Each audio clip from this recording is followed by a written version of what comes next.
Yun na nga guys, sobrang dami ng apaling nahukay natin. So, na-challenge ako. So, ito yung sinasabi kong, ita-challenge ko yung sarili ko. Ayan guys, samahan nyo ako sa pagluluto ng apali. Ito yung apali challenge number 1. Ayan guys, ito na yung puno.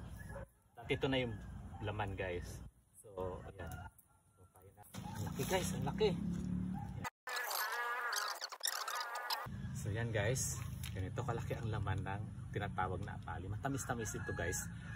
At malasa talaga siya guys. So guys, ganito kadami talaga yung nakuha natin apali. So guys, ngayon huhugasan na natin ang apali. Ito yung kinuha nating apali noong nakaraan. So ngayon ito ilulutuin na natin to.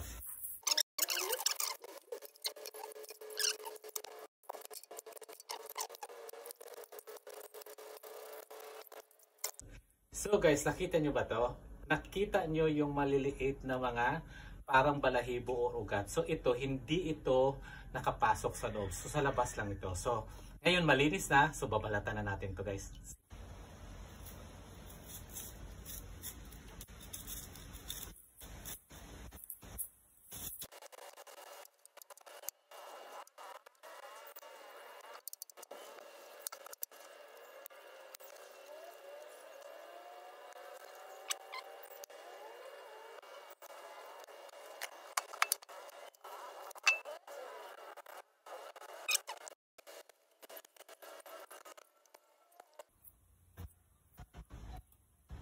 Natapos na rin balat, no? So, ang hirap pala itong balatan.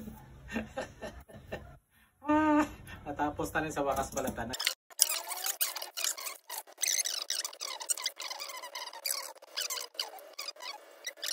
Sobrang hirap pala linisan to guys. So, babrasan na lang natin siya guys para mas malinis siya guys. Tatanggalin lang natin yung mga ibang mga dumi-dumi. Ayan. So, yeah. So, para maging malinis na. Ito nalagay natin sa lalagyan.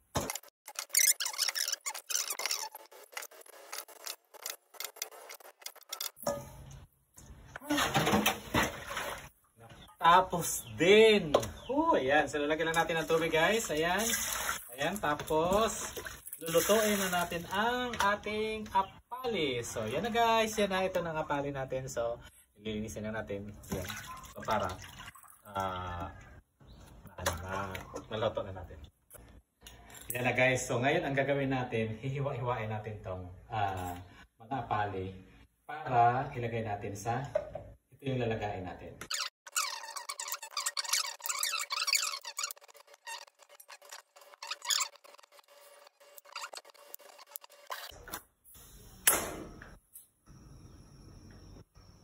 Yes.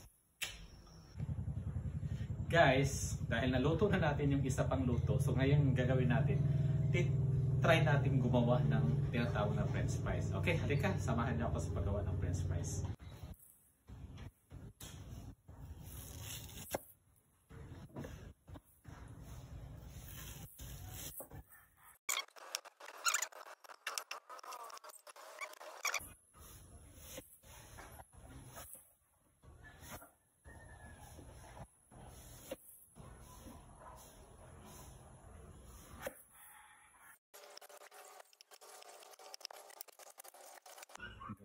Dahil sa madulas siya guys ng konti, so gagawin natin, lalagyan natin ng konting asin para matanggal yung kanyang dulas. Ayan. Ayan. So, tapos, lamas-lamasan natin.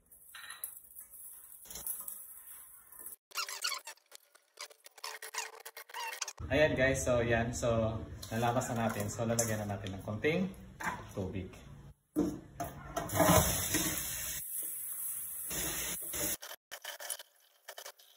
Ito guys, ito yung pangmalakasan kong lutuan. So yung kawali malaki kasi masyado. So para non-sticky siya, ito yung gagamitin natin ha. Para testingin lang natin kung masarap talaga siyang gawing french fries. Ayan guys, so sasalang na tayo. Para tapos naglalagay na tayo ng mantika, no?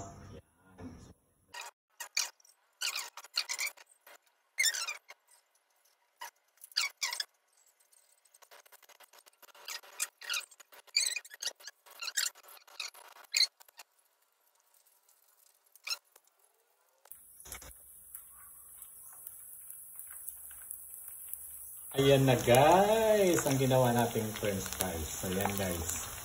French fries. Ayan.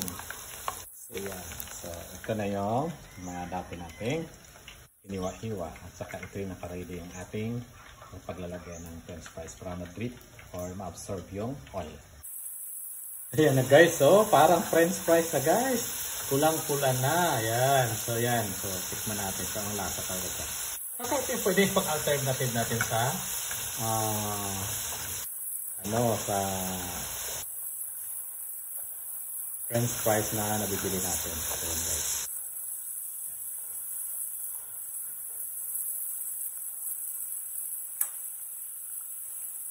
Hey guys, ito na ang luto nating apale. So ito yung french fries at ito naman yung nilaga lang. So titikman natin kung saan ang masarap dito sa dalawa.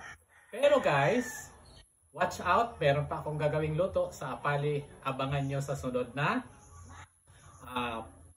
parte. So part 1 pa lang to, ang susunod ay part 2. Tikman na natin yung apale. Tingnan natin.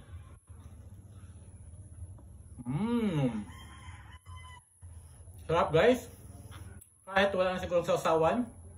Sarap. Sarap. Try natin dito sa ketchup.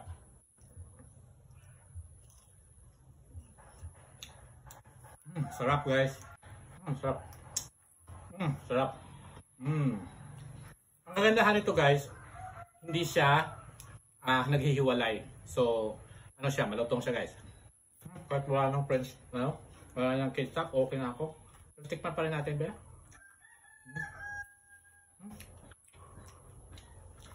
Sarap. Sarap talaga. So ngayon guys, tikman natin itong isa. So, tikman natin isa.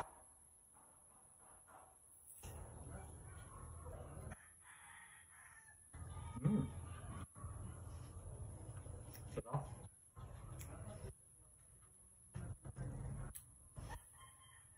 Mas masarap sa ibang fruit crops actually. Sobrang sarap. Ang texture niya ay may kunting tamis. Tapos ano siya, basta masarap siya guys. Yun lang masasabi ko, masarap. Sarap talaga. Masarap siguro ito kung para ito lagyan ng bulad, no? Or pritong isda, isabay nito. Sobrang sarap. Sarap talaga. Sarap. Tama na natin isaw-saw dito, be. Anong lasa?